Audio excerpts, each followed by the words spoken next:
Hello বন্ধুরা, গরু একটি গৃহপালিত প্রাণী। এর একটি মাথা, দুটি শিং, দুটি চোখ, চারটি পা ও মাছি তাড়ানোর জন্য একটি লেজ আছে।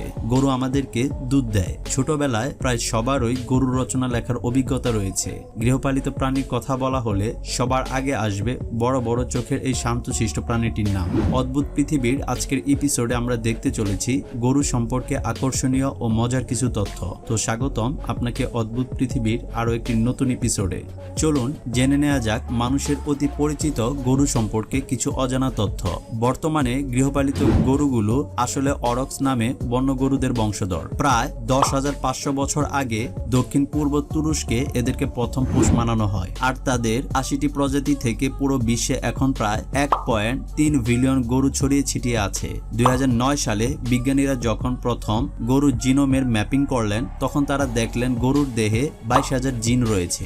এর মাঝে 80% জিনের সাথেই মানুষের দেহে থাকা জিনের মিল রয়েছে। ইংরেজি ক্যাটল শব্দটি মূলত এসেছে ফরাসি শব্দ চ্যাটল থেকে। এটি থেকে আবার ইংরেজি চ্যাটেল শব্দটি এসেছে, যার অর্থ অস্থাবর সম্পত্তি। এখনো বিশ্বের অনেক দেশে প্রচুর গবাদি পশু থাকাকে সম্পদ হিসাবে গণ্য করা হয়। অন্য অনেক প্রাণীর লিঙ্গভেদের নাম একই, যেমন কুকুর বা বিড়াল, কিন্তু গরুর ক্ষেত্রে ব্যাপারটা ভিন্ন। পুরুষ গরু হচ্ছে বাল বা ষাঁড়, স্ত্রী গরুর জন্য ব্যবহৃত হয় কাউ। আবার একসাথে অনেক গরু বা ষাঁড়ের পালকে বলা হয় ক্যাটল বা গবাদি পশু।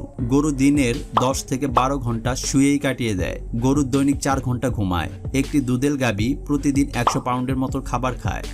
যখন একটি গরু খাবার খায়, সেটি পেটে হজম হওয়ার পর গরুটি দৈনিক 250 থেকে 500 লিটার পর্যন্ত মিথেন গ্যাস উৎপন্ন করে। গবেষকরা দেখেছেন, একটি গরুকে যদি বিশেষ নামে ডাকা হয় ও তার সাথে আলাদাভাবে আচরণ করা হয়, তবে গরুটি 500 প্রিন্টস পরিমাণ দুধ বেশি প্রদান করে। প্রিন্ট হলো তরল পদার্থের পরিমাপের একটি বিশেষ পদ্ধতি।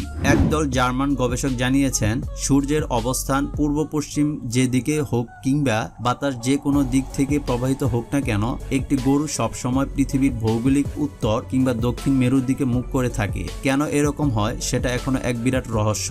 গরু প্রায় 300 ডিগ্রি কোণে যে কোনো কিছু দেখতে পায়, তবে সামনে, ডান দিকে ও পেছনের দিকে এটি একদমই দেখতে পায় না। গরুদের নিজেদের মাঝে যথেষ্ট বন্ধুত্ব বিদ্যমান। গবেষণায় দেখা গিয়েছে, একই পালের গরুকে পৃথক করে ফেলা হলে তারা বেশ অস্থির হয়ে যায়। তাদের হৃদস্পন্দনের হার কমে যায়। গরুরা লাল রং দেখতে অক্ষম। ষাঁড়ের খেলাতে এদের সামনে লাল রঙের কাপড় নাড়ানো হয় শুধু এদেরকে উত্তেজিত করে তোলার জন্য। মানুষের যেমন অঞ্চল ভেদে বাচন ভঙ্গিতে ভিন্নতা আছে, ঠিক একইভাবে গরুদের মাঝেও আছে। একদল কৃষক পর্যবেক্ষণ করে দেখেন যে তাদের গরুদের হাম্বা ডাকের মাঝে ভিন্নতা রয়েছে। এক এক অঞ্চলের গরু এক একভাবে ডাকে। ভাষা বিজ্ঞানীরা এই ব্যাপারটির সাথে একমত পোষণ করেছেন।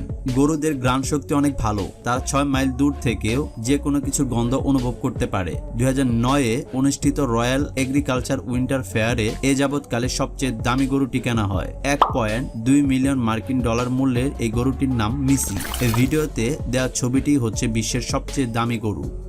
আমাদের পরবর্তী ভিডিও দেখার আমন্ত্রণ রইল। ভিডিওটি কেমন লাগলো তা অবশ্যই কমেন্ট বক্সের মাধ্যমে আমাদের সাথে আপনাদের মূল্যবান মন্তব্য শেয়ার করবেন এবং ভিডিওটি আপনার সোশ্যাল মিডিয়ায় শেয়ার করবেন, যাতে করে আপনার ফ্রেন্ড লিস্টের বাকিরাও এই সম্পর্কে জানতে পারে। ততক্ষণ পর্যন্ত ভালো থাকুন, সুস্থ থাকুন। ধন্যবাদ।